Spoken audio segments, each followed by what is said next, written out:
نحمده ونصلي على رسوله الكريم اما بعد بسم اللہ الرحمن الرحیم السلام علیکم ورحمۃ اللہ وبرکاتہ۔ استوانہ حنانہ کیا ہے؟ استوانہ عائشہ رضی اللہ تعالی عنہ کیا ہے؟ استوانہ عائشہ کی فضیلت کیا ہے؟ استوانہ ابی لبابہ کیا ہے؟ استوانہ ابی البابا کی فضیلت کیا ہے؟ استوانہ جبرائیل علیہ السلام کیا ہے؟ استوانہ جبرائیل علیہ السلام کی فضیلت کیا ہے؟ ریاض الجنہ کے 9 ستون کون کون سے ہیں؟ ریاض الجنہ کے 9 ستونوں کے فضائل و برکات کیا کیا ہیں؟ ریاض الجنہ کی فضیلت کیا ہے؟ محترم ناظرین، مسجد نبوی دنیا کی عظیم ترین مساجد میں سے ایک ہے اور فضیلت کے لحاظ سے مسجد حرام کے بعد اس مسجد کا درجہ ہے، کیونکہ اس کی نسبت نبی کریم صلی اللہ علیہ وسلم سے وابستہ ہے، کیونکہ اس مسجد کی بنیاد خود نبی کریم صلی اللہ علیہ وآلہ وسلم نے اپنے ہاتھ سے رکھی۔ اس مبارک مسجد کی بنیاد اور تعمیر کے کام میں نبی کریم صلی اللہ علیہ وسلم بنفس نفیس شریک تھے۔ محترم ناظرین، یوں تو پوری مسجد نبوی بڑی اہمیت اور فضیلت کی حامل ہے، مگر ریاض الجنہ کو خصوصی فضیلت حاصل ہے، کیونکہ حضرت ابو ہریرہ رضی اللہ عنہ سے روایت ہے کہ نبی کریم صلی اللہ علیہ وآلہ وسلم نے فرمایا کہ میرے حجرہ اور ممبر کا درمیانی حصہ جنت کے باغوں میں سے ہے اور میرا ممبر میرے حوض پر ہے۔ اس حدیث سے معلوم ہوا کہ ریاض الجنہ بہت ہی بابرکت مقام، اس حصہ کی حد بندی ظاہر کرنے کے لیے سفید ستون بنائے گئے۔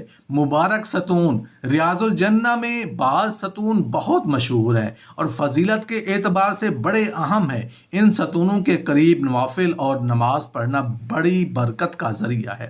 ستونوں کی تفصیل مندرجہ ذیل ہے۔ نمبر 1، استوانہ حنانہ۔ یہ ستون محراب النبی صلی اللہ علیہ وآلہ وسلم کی پشت کے ساتھ ملا ہوا ہے۔ اس جگہ کھجور کا ایک خشک تنا گڑا ہوا تھا، جس کا سہارا لے کر نبی کریم صلی اللہ علیہ وآلہ وسلم خطبہ فرمایا کرتے تھے۔ جب آپ کے لیے ممبر تیار ہوا تو آپ نے اس پر بیٹھ کر خطبہ ارشاد فرمایا تو یہ تنا آہو بقا کرنے لگا۔ نبی کریم صلی اللہ علیہ وآلہ وسلم ممبر سے نیچے تشریف لائے، اس پر دست شفقت رکھا تو اس کا رونا بند ہوا۔ یہ تنا اسی جگہ مدفون ہے۔ نمبر 2، استوانہ عائشہ۔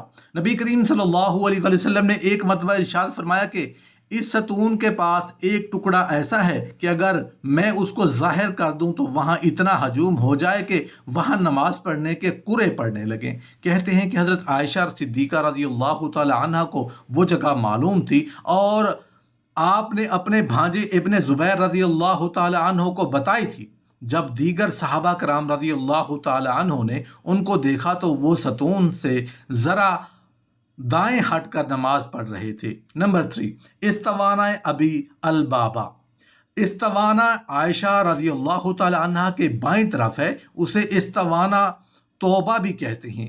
ایک صحابی لبابہ رضی اللہ تعالی عنہ نے اپنی کسی لغزش کی بنا پر اپنے آپ کو اس ستون سے باندھ کر قسم کھا لی تھی کہ جب تک نبی کریم صلی اللہ علیہ وسلم اپنے دست مبارک سے نہیں کھولیں گے بندھا رہوں گا۔ اللہ تعالیٰ نے جب ان کی لغزش معاف فرما دی تو نبی کریم صلی اللہ علیہ وآلہ وسلم نے تشریف لا کر ان کو کھولا۔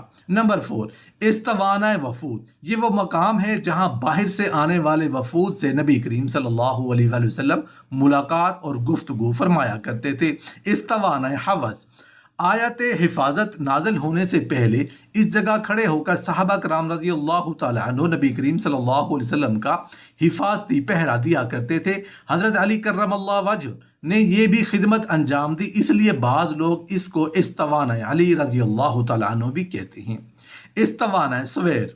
جب نبی کریم صلی اللہ علیہ وآلہ وسلم مسجد میں اعتکاف فرماتے تو یہاں لیٹنے بیٹھنے کے لیے چٹائی بچھا لیا کرتے اور یہیں بعض مرتبہ ایسی حالت میں حضرت عائشہ صدیقہ رضی اللہ تعالیٰ عنہ آپ کے سر پر تیل لگاتی اور کنگھا فرمایا کرتی تھیں کہ آپ کا جسد اطہر مسجد میں ہوتا۔